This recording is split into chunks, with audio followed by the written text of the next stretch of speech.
Seja bem-vindo ao canal BOL. Nós vamos conversar hoje com 4 alunos da Faculdade de Direito que estão no 4º período e fizeram um trabalho orientados pela professora Simone sobre ato infracional e suas consequências. O mais interessante é que a nossa conversa vai fluir também com a ideia de mostrar a questão da prevenção. Conosco aqui hoje o Michael Rodrigo Sebastião de Oliveira, o Ellerson Flávio da Silva, o Renato Emanuel Reis Duque e também o Pedro Cecílio Maciel. Faz parte da equipe, mas não está participando hoje da entrevista, o Felipe Anderson Pereira. Eu vou começar pelo Michael. Seja bem-vindo, Michael. É um prazer receber você aqui no canal BOL. Ricardo. Muito obrigado pela oportunidade. Michael, eu queria que você falasse para a gente, né, de uma forma geral, inclusive para o leigo realmente, o que é um ato infracional? Boa noite, Ricardo, mais uma vez. Boa noite a todos, né, que estiverem acompanhando o canal. O ato infracional, ele é toda conduta descrita como crime ou contravenção penal. Ou seja, é uma ação ou omissão que viola as normas previstas na legislação específica para menores de 18 anos, sendo equiparado a um delito, mas com diferenças cruciais na sua abordagem e consequências. Sendo assim, ela é tratada de forma diferente por envolver menor de 18 anos, né? Porque hoje, para quem é leigo, a gente entende se qualquer pessoa ela pode ser penalizada como um adulto. Porém, o Estatuto da Criança e do Adolescente, né, no artigo 103, ele estabelece que a criança, então, ela é inimputável.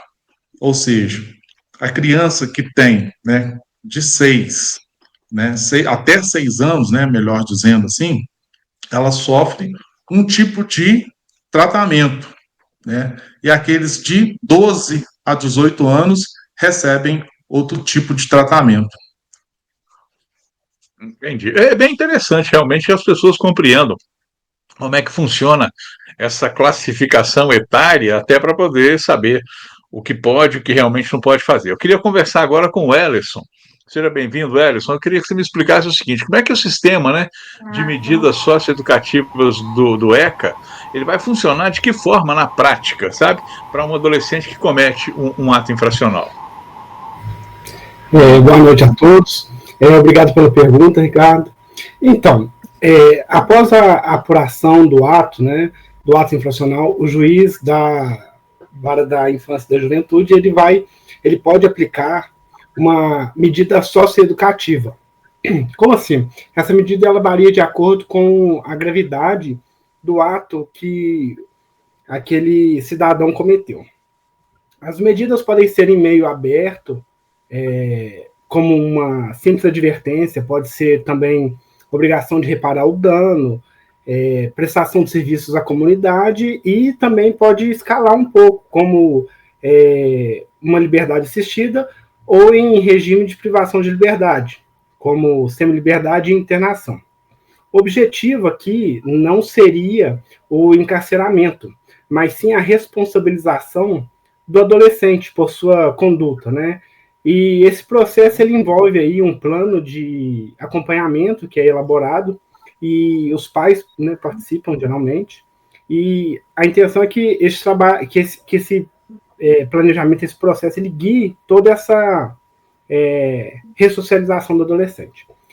Então, o que acontece?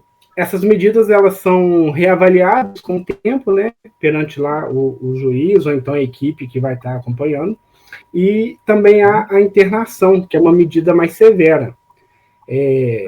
No entanto, essa internação ela deve ser evitada e só aplicada em último caso e pelo menor tempo possível, né? Então, a ideia é ressocializar esse menor infrator e aplicar essas sanções aí que são de forma mais escaláveis e tentar reinserir ele na sociedade.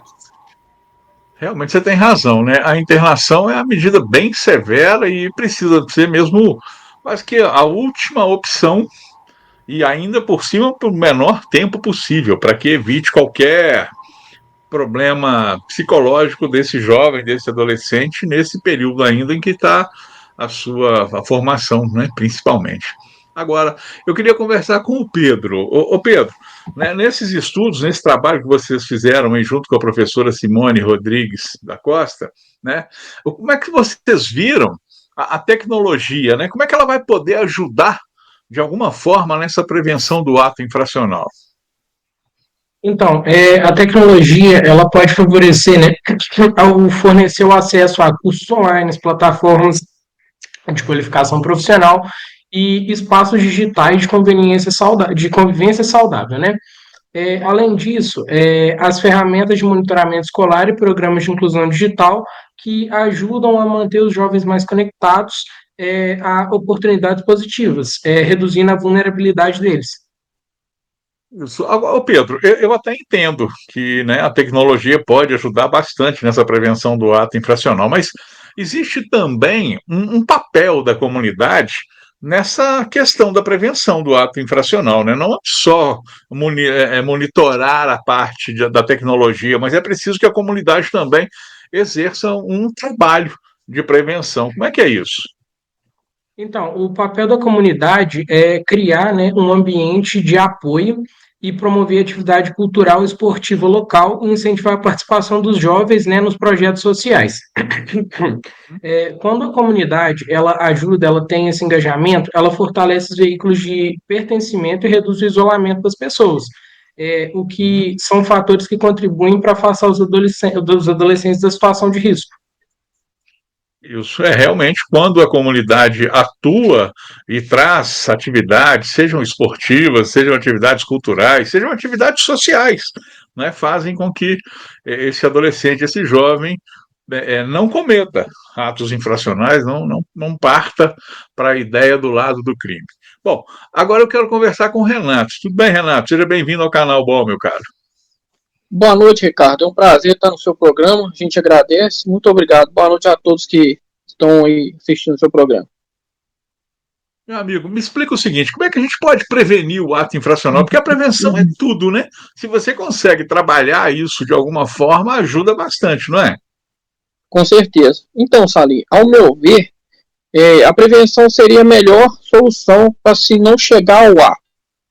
Então, eu entendo que um projeto social, onde esse menor, esse jovem poderia inserir com a prática esportiva, uma conscientização também nas escolas, que não leve esse menor a chegar a cometer um ato infracional. Uma política de esporte, de conscientização, um planejamento profissional para esse jovem, para ele não chegar a cometer esse ato. É realmente assim, a visão de todos vocês, né, ao realizar esse trabalho de pesquisa, antes de chegar a escrever, eu tenho certeza de que vocês encontraram muitas situações, muitas coisas que precisam ser melhoradas, outras que precisam ser ajustadas, mas certamente vocês perceberam que o ECA, né, o Estatuto da Criança e do Adolescente, ele é uma lei, né, ele faz parte de um grupo de leis, mas ele é uma lei muito importante. Porque antes dela, antes de 1990, a gente imaginava, né, e existia o Estatuto do Menor antes dela, e que trazia coisas assim bem diferentes, e que a partir do ECA melhoraram a forma de tratamento. O que acontece, que a gente percebe na legislação nacional, desde a Constituição e até um pouco antes dela, mas principalmente da Constituição para cá, lá de 1988, é que há uma preocupação na sociedade. E uma preocupação também para que o poder público ofereça condições para melhorar tudo isso. São as questões aí envolvendo os projetos sociais, os projetos culturais, os projetos esportivos, que tiram esse menor do ócio, né, tiram ele, inclusive, da frente da tela e fazem com que ele venha praticar esporte, fazer uma leitura e outras coisas envolvendo a sociedade, sociabilizar, na verdade. Eu entendo que vocês fizeram essa pesquisa e encontraram muita coisa nesse sentido também. Alguém gostaria de comentar alguma coisa ou a gente já esgotou o assunto? Bom, eu entendo, né, Ricardo Salim, que é um assunto muito complexo, né? Um assunto que diverge. Por quê? Porque a gente entende que é muito discutido aí entre os juristas, né? Entre as pessoas, é tentar baixar, digamos assim, ou tirar a impunidade dessas crianças, desses adolescentes. Mas estudos mostram, né, que eles ainda estão em fase de desenvolvimento. Então, assim, entende-se que a criança, né, que vai ali de 6 a 11 anos, né, então ela ainda não está totalmente, né, desenvolvida. Então, ela ainda não pode ser responsabilizada totalmente pelos seus atos. Então, é um estudo profundo, né, é um estudo complexo. Nós viemos, através do nosso trabalho, mostrar para os adolescentes, para as crianças, que, infelizmente, né, tem consequências, né? Os seus atos têm consequências, porque o menor tem aquela fala: ah, eu sou de menor, não dá nada para mim, eu sou menor, então não dá nada para mim. Mas, infelizmente, nós viemos mostrar, através de uma palestra que nós realizamos para 300 adolescentes, um investigador da Polícia Civil deixou bem claro para todos que dá, e quando a coisa engrossa, quem sofre, infelizmente, são os pais, né? Os pais, porque vai parar na frente do juiz, e o juiz ali, ele vai lavar a cara, né, daquele adolescente ali, e para aqueles pais, é como se eles tivessem cometido o ato. Então, assim, nós viemos conscientizar, né, os adolescentes a não cometerem, né, nenhum ato infracional, a segurar, né, segurar aí, digamos assim, a euforia, porque hoje nas escolas, infelizmente, alunos que quebram, né, depredam, né, o patrimônio público, às vezes no banheiro, né, quebra ali um vaso, ou na escola, na sala de aula quebra um vidro, e assim, sempre naquela mentalidade: não dá nada para mim, vai dar nada para mim, sou menor, não dá nada para mim. Então, esse estudo, né, esse trabalho, né, nós viemos mostrar para todos eles, assim, que tem consequências. Como o Ellison leu aí para vocês, para quem tem a idade de 6 a 11 anos, né, ele vai ter uma consequência, ele vai sofrer uma medida protetiva. Agora, já quem tem de 12 a 18 anos já vai ter uma consequência maior, né, que é a medida socioeducativa, que pode chegar, infelizmente, aí até uma detenção aí para tratar esse problema. Perfeito, claro. É preciso que a lei tenha essa força para poder também, de alguma forma, educar, né?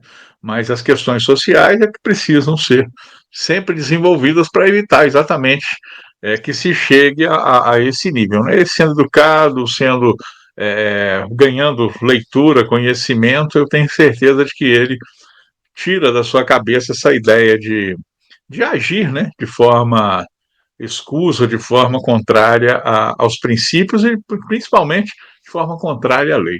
Bom, gente, muito obrigado, né, por vocês terem conversado comigo um pouquinho hoje. O Michael Rodrigo Sebastião de Oliveira, o Ellison Flávio da Silva, o Renato Emanuel Reis Duque e também o Pedro Cecílio Maciel. Lembrando que o Felipe Anderson Pereira faz parte desse grupo, mas infelizmente hoje não pôde estar com a gente aqui na gravação dessa entrevista. Gente, muito obrigado, parabéns pela a iniciativa de estudar e conversar e levar isso até os jovens sobre o Estatuto da Criança e do Adolescente. Muito obrigado, viu? Canal Ball, aqui tem conteúdo de qualidade.